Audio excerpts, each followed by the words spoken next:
Hi everyone, ഷഫ്നാജ്. ബസ്സൊക്കെ കഴിഞ്ഞ് വരികയാണ്. വരുന്ന വഴിക്കാണ്, കണ്ടില്ലേ, റോട്ടിലാണ് കിടക്കുന്നത്.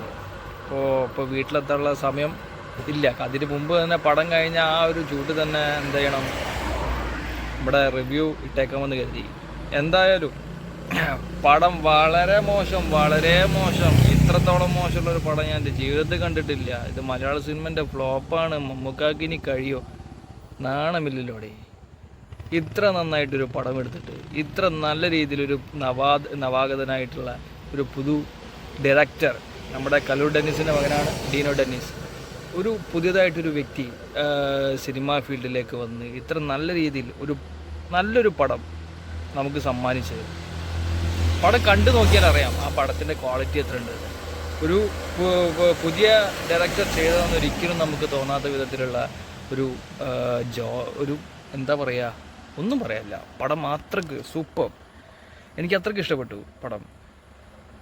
പടത്തിൻ്റെ മെയിൻ തീമാറ്റിക് നമുക്ക് എപ്പോഴും കാണുന്ന രീതിയിലുള്ള ക്രൈം ത്രില്ലർ അല്ലെങ്കിൽ സീരിയൽ കില്ലർ അല്ലെങ്കിൽ അങ്ങനത്തെ രൂപത്തിലുള്ള ഒരു സംഭവമല്ല ഇത്. വ്യത്യസ്ത തരമായിട്ടുള്ള മലയാള സിനിമയിൽ ആദ്യമായിട്ട് എന്ന് വേണമെങ്കിൽ പറയാവുന്ന രൂപത്തിലുള്ളൊരു ജോണറായിട്ട് വന്നിരിക്കുകയാണ്. Very good script writing and acting level. Mammookka വേറെ പറയേണ്ടതില്ലല്ലോ. എത്ര നന്നായിട്ടാണ് ഒരു മനുഷ്യന് ഈ ഒരു 75-ാമത്തെ വയസ്സിൽ ഈ ഒരു ക്യാരക്ടർ ചെയ്തിട്ടുള്ളത്. ആ ക്യാരക്ടർ പിടിക്കുക എന്ന് പറയുന്നതിന് തന്നെയാണ് റേഞ്ച്, ഒരു വേറെ ലെവൽ എന്ന് വേണമെങ്കിൽ പറയാം. പിന്നെ ഗൗതം മേനോൻ പറയേണ്ട ആവശ്യമില്ല. മൂപ്പർക്ക് പിന്നെ ഒരു ക്യാരക്ടർ അങ്ങ് ചെയ്ത് കൊടുത്താൽ മതി. അങ്ങ് കൊടുത്തു കഴിഞ്ഞാൽ മൂപ്പറതായിട്ടുള്ള ഒരു സംഭവം ഗൗതം വാസുദേവ മേനോൻ അങ്ങ് ചെയ്ത് അത് ഈ പടത്തിലും കാണാനുണ്ട്. അതേപോലെ ഒരു IPS ഉദ്യോഗസ്ഥനായിട്ടാണ് ഈ ഒരു പടത്തിൽ പ്രത്യക്ഷപ്പെടുന്നത്.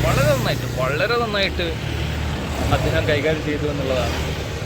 പിന്നെ മമ്മൂക്ക നമുക്ക് എവിടെയും എടുത്ത് പറയാൻ കഴിയില്ല അദ്ദേഹത്തിൻ്റെ വേഷം എന്താണ്, കാര്യങ്ങൾ എന്താണെന്നൊന്നും. പക്ഷേ ഇറ്റ്സ് എ മാസ് പെർഫോമൻസ്, ഒന്നും പറയാനില്ല. ഫൈറ്റിംഗ് സീൻസ് ഒരുപാടില്ലെങ്കിലും നമ്മൾ KGF നമ്മുടെ റോക്കി ബൈ 250 ആളുകളെ തല്ലി കഴിഞ്ഞ് കഴിഞ്ഞാൽ നമുക്ക് സൂപ്പർ ഹിറ്റാണ്. പക്ഷേ ഞാൻ പറയുന്നത് ഈ ഒരു പടത്തിൽ ചെറിയൊരു സംഭവം ഉണ്ട്. പക്ഷെ അതൊന്നും ആളുകൾക്ക് ഇഷ്ടപ്പെടുന്നില്ല എന്നുള്ളതാണ്. സിനിമയല്ല ബ്രോ. സിനിമൻ്റെ വഴിക്ക് വിട്ടൂടെ? സിനിമൻ്റെതായിട്ടുള്ള വഴിക്ക് വിട്ട് കഴിഞ്ഞാൽ യാതൊരു പ്രശ്നവുമില്ല. അംഗീകരിക്കണം. അംഗീകാരം എന്ന് പറയുന്നത് മലയാളികൾക്ക് തീരെ ഇല്ലാത്തൊരു സംഭവമാണ്. ഇന്ന് ഒരു ഫസ്റ്റ് ഡേ ആണ് ബസൂക്കയുടെ.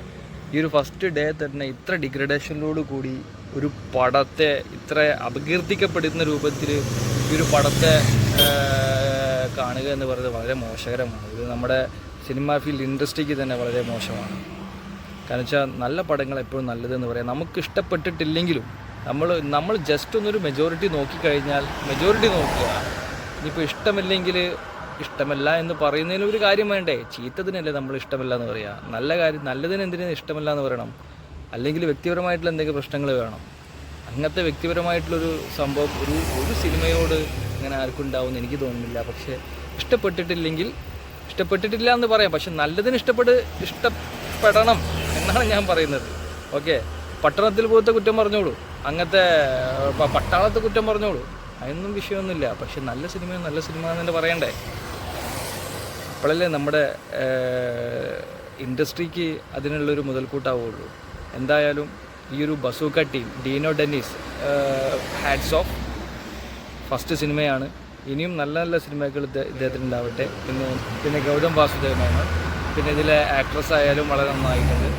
പിന്നെ ഓരോ കഥാപാത്രങ്ങളും ചെയ്തിട്ടുള്ള കാര്യങ്ങൾ, പിന്നെ സിനിമാറ്റോഗ്രാഫി എന്ന് പറയുന്നത് വേറെ ഒരു രക്ഷയുമില്ല. അത്രയും നന്നായിട്ടുള്ള സിനിമാറ്റോഗ്രാഫി നമ്മൾ ഇതുവരെ കണ്ടിട്ടില്ലാത്ത രൂപത്തിലുള്ള ഒരു ജോണർ. അതാണ് എനിക്ക് പ്രത്യേകമായിട്ട് ഫീൽ ചെയ്തത്. നല്ല രസമുണ്ടായിരുന്നു. നല്ല രസത്തിൽ അത് കൈകാര്യം ചെയ്തു. നല്ല ക്ലൈമാക്സ് ആണ്, സൂപ്പർ ക്ലൈമാക്സ് ആണ്. എല്ലാവരും പോയിട്ട് എൻജോയ് ചെയ്യുക. എന്നിട്ട് നിങ്ങളുടെ സ്വയം അഭിപ്രായം രേഖപ്പെടുത്തുക. സ്വയമായിട്ട് നിങ്ങൾ വിലയിരുത്തുക സിനിമയെ. അല്ലാതെ റിവ്യൂ പോലും നിങ്ങൾ പരിഗണിക്കേണ്ട. നിങ്ങളുടെ താല്പര്യം പോലെ നിങ്ങൾ ഈ പടം കണ്ടിട്ട് എന്താണോ നിങ്ങൾക്ക് തോന്നുന്നത് അത് മാത്രം നിങ്ങൾ വിലയിരുത്തുക. എൻ്റെ അഭിപ്രായത്തിൽ good movie, very good movie. മമ്മൂക്കയുടെ ഏറ്റവും നല്ലൊരു മൂവിയാണ് 2025 നമുക്ക് കിട്ടിയിട്ടുള്ളത്. ആസ്വദിക്കും.